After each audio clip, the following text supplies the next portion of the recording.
High guys, welcome back to my channel. And I know की मी यूट्यूबला काहीही माझे शॉर्ट्स किंवा व्लॉग्स अपलोड नाही केले. I am really sorry for that. And reasons वगैरे ते सगळं राहू दे. सो त्यापेक्षा आज आपण न्यू स्टार्ट करत आहोत आणि आज आपण जाणार आहोत माझ्या कॉलेजमध्ये, कारण की तिथे आहे एक फ्रेशर्स पार्टी. आमच्या ज्युनियर्सचेही ज्युनियर्स येणार आहेत, म्हणजे आमचे सुपर ज्युनियर्स येणार आहेत. सो त्याच्यासाठी आमच्या ज्युनियर्सनी फ्रेशर्स पार्टी ऑर्गनाईज केलेली आहे आणि आपल्याला तिकडे जायचं आहे. सो लेट्स सी माझा दिवस पूर्ण कसा राहतो and will enjoy freshers party. अजून आपल्याला निघायला थोडा वेळ आहे आणि आपण आवरणार आहोत. सो लेट्स गो, आवरूया पटापट आणि निघूया आहोत. सो हे guys, this is my outfit. हे मी घालणार आहे आणि ही jeans. So let's get ready fast and quickly.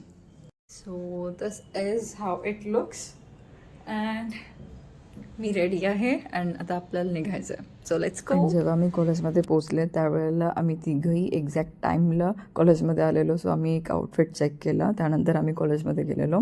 Then हे आमचे आहेत ज्युनियर्स जे आम्हाला वेलकम करत होते. अँड बाय द वे त्यांनी खूप चांगल्या पद्धतीनं प्रोग्राम हँडल केलं आणि डेकोरेशन पण त्यांनी खूप जास्ती छान केलं. And Shashank is the one ज्याला तिकडे बसूनही सुख नव्हतं, तो तिकडून मला चिडवत होता. लेट्स इग्नोर हिम.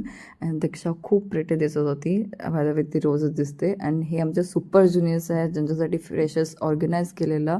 त्यांनी खूप जास्ती ॲक्टिवली पार्टिसिपेट केलं. नॉट ओनली गर्ल्स पण बॉईजने पण खूप जास्ती पार्टिसिपेट दिलं. I am really thank for them all.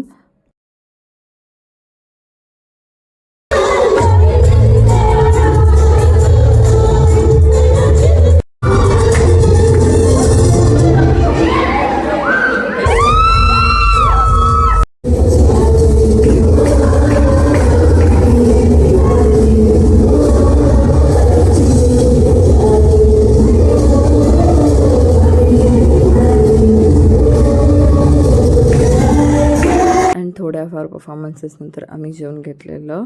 And I think की मला हे व्लॉग 2 पार्ट्समध्ये डिवाईड करायला लागणार, कारण खूप मोठा व्लॉग चालला आहे. So that's it for today. Bye bye.